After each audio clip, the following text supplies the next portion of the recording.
नमस्कार दोस्तों, राधे राधे, जय श्री कृष्णा। आप सभी भक्तजनों का अभिनंदन करती हूँ अपने यूट्यूब चैनल पर। दोस्तों, आज हम आपके लिए लेकर आए हैं सोमवार की व्रत कथा। हिंदू धर्म में सोमवार का दिन भगवान शिव को समर्पित है।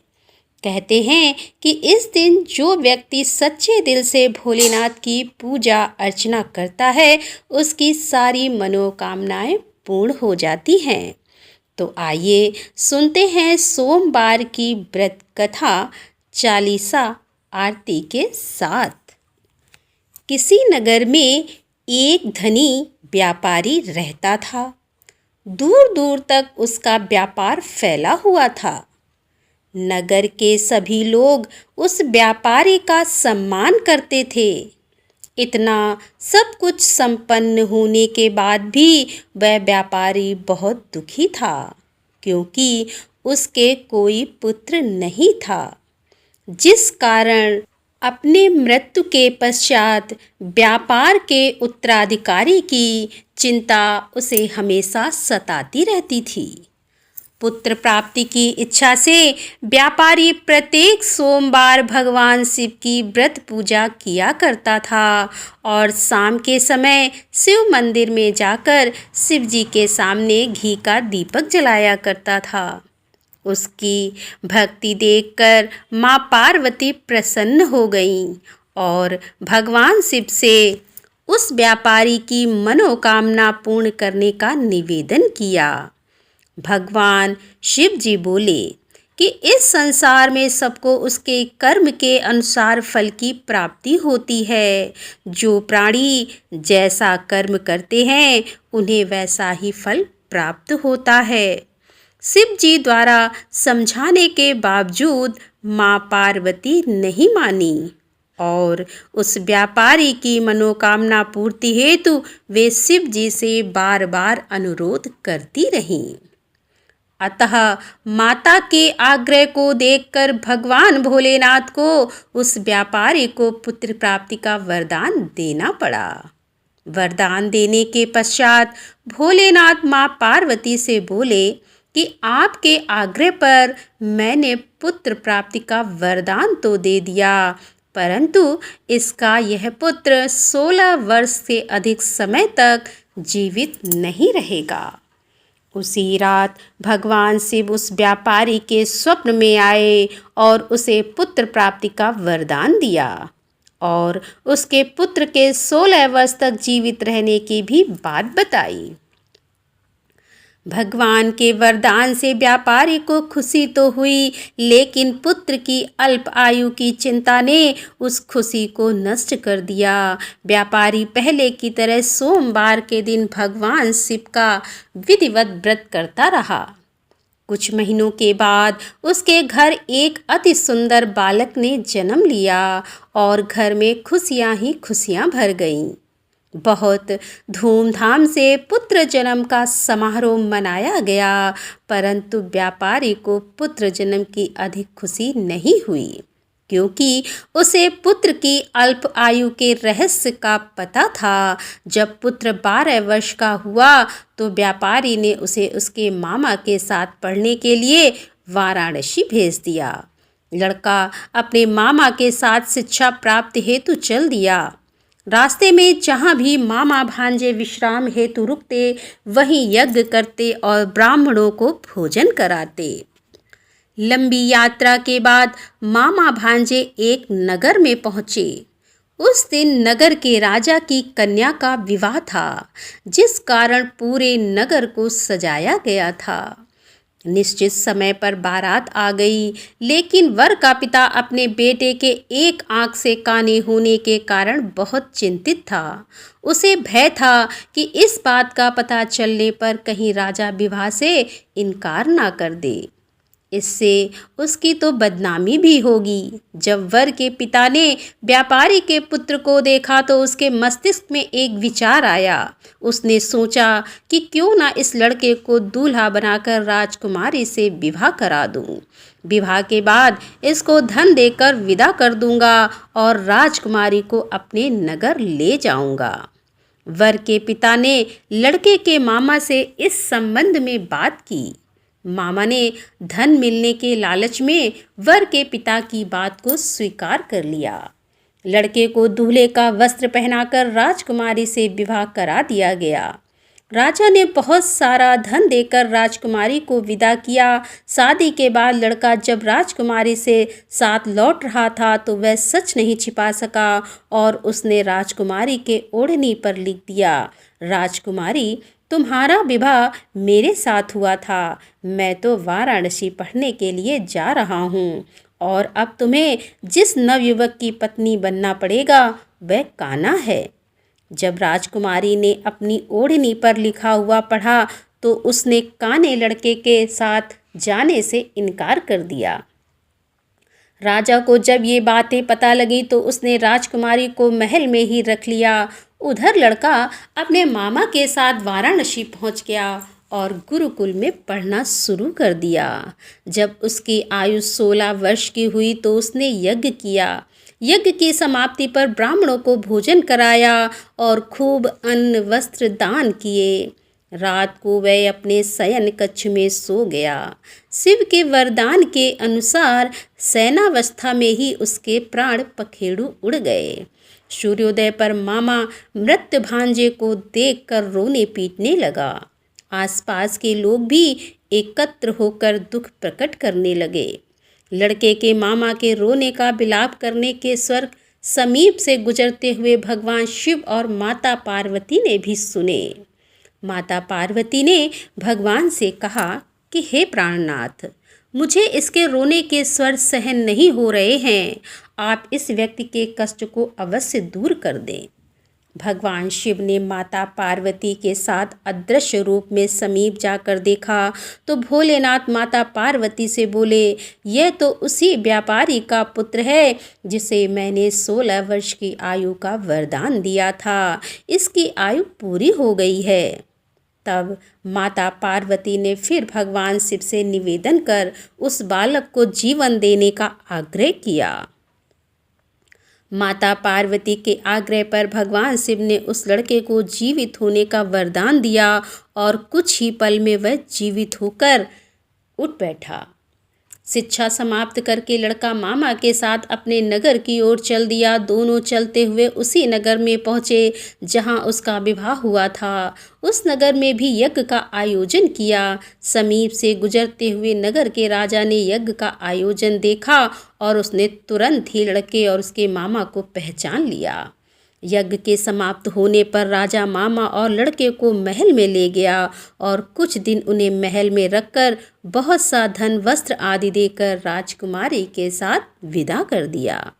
इधर भूखे प्यासे रहकर व्यापारी और उसकी पत्नी बेटे की प्रतीक्षा कर रहे थे। उन्होंने प्रतिज्ञा कर रखी थी कि यदि उन्हें अपने बेटे की मृत्यु का समाचार मिला तो दोनों अपने प्राण त्याग देंगे। परंतु जैसे ही उसने बेटे के जीवित वापस लौटने का समाचार सुना तो वह बहुत प्रसन्न हुआ। वह अपनी पत्नी और मित्रों के साथ नगर के द्वार पर पहुंचा और अपने बेटे के विवाह का समाचार सुनकर पुत्र वधू राजकुमारी को देखकर उसकी खुशी का ठिकाना न रहा। उसी रात भगवान शिव ने व्यापारी के स्वप्न में आकर कहा कि हे श्रेष्ठ जी, मैंने तेरे सोमवार के व्रत करने और व्रत कथा सुनने से प्रसन्न होकर तेरे पुत्र को लंबी आयु प्रदान की है। पुत्र की लंबी आयु जानकर व्यापारी तो बहुत प्रसन्न हुआ। शिव भक्त होने तथा सोमवार का व्रत करने से व्यापारी की सभी मनोकामनाएं पूर्ण हुई। इसी प्रकार जो भक्त सोमवार का विधिवत व्रत करते हैं और व्रत कथा सुनते हैं उनकी सभी इच्छाएं पूरी होती हैं। तो हे भोलेनाथ, हे माता पार्वती, जिस प्रकार आपने उस साहूकार के बेटे को दीर्घ आयु दी उसी तरह हम सभी भक्तों को दीर्घ आयु प्रदान करना। वो शंकर भगवान की जय। दोस्तों, अब हम सुनेंगे शिव की चालीसा।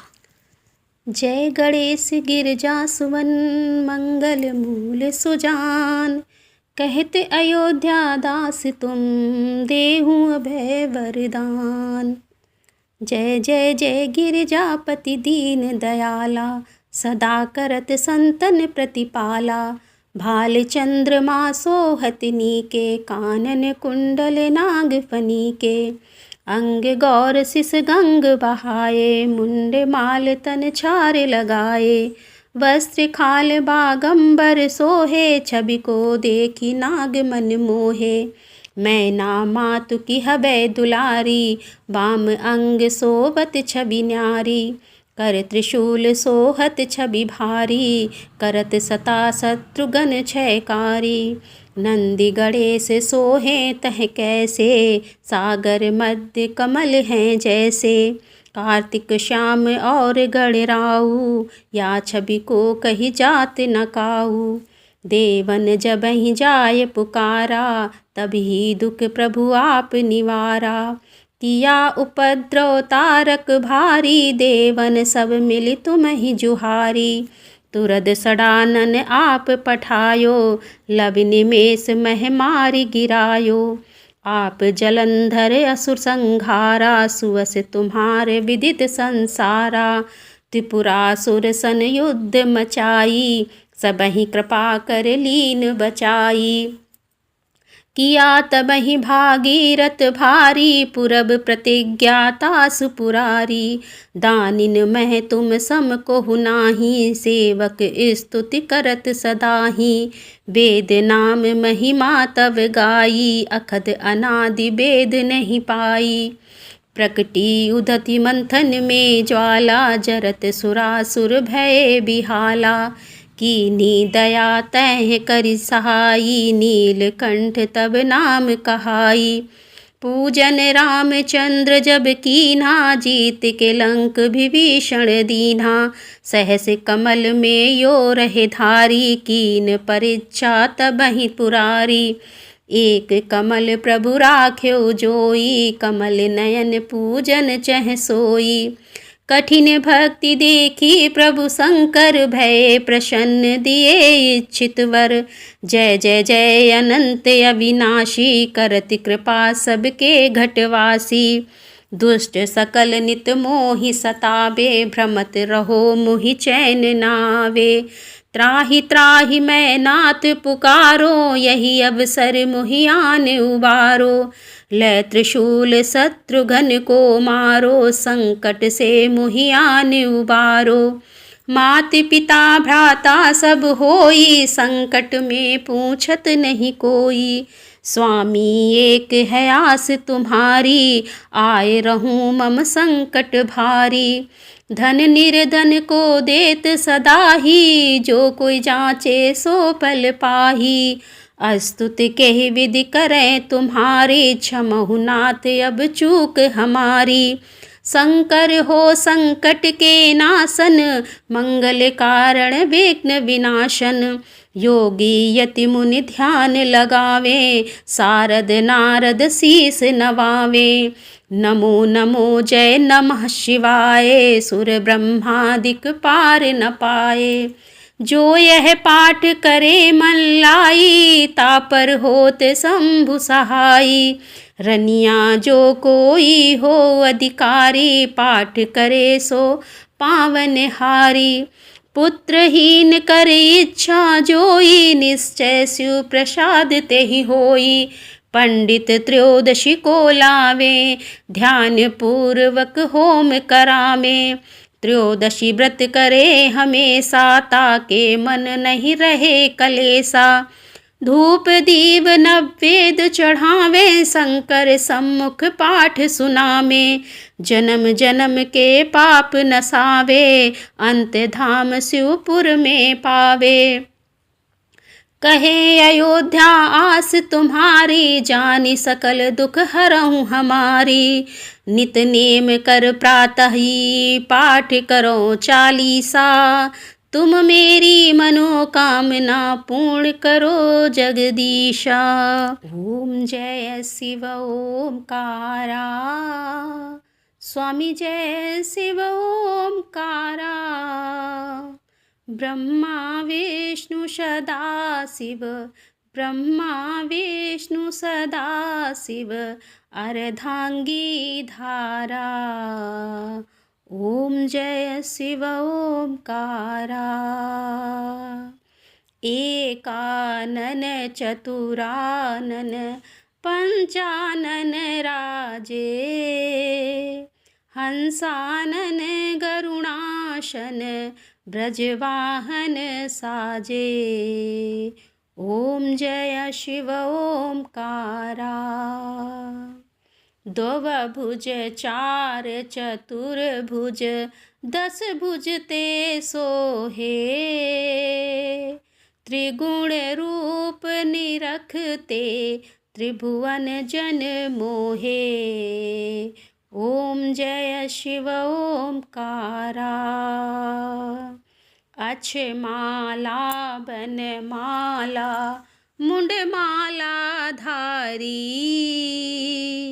चंदन मृग मद चंदा भोले शुभकारी। ॐ जय शिव ओंकारा। श्वेतांबर पीतांबर बागंबर अंगे, शनकादिक गरुणादिक भूतादिक संगे। ॐ जय शिव ओंकारा। कर मध्य कमंडल चक्र त्रिशूलधारी, सुखकारी दुखहारी जगपालनकारी। ॐ जय शिव ओंकारा। ब्रह्मा विष्णु सदा शिव जानती अविवेका, प्रणवाक्षर में शोभित ये तीनों एका। ॐ जय शिव ओंकारा।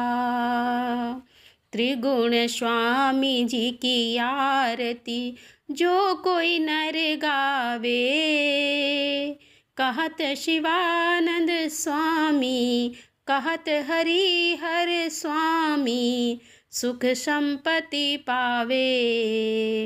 ॐ जय शिव ओंकारा। वो शंकर भगवान की जय। तो दोस्तों, कैसी लगी आज की एक कथा आरती चालीसा।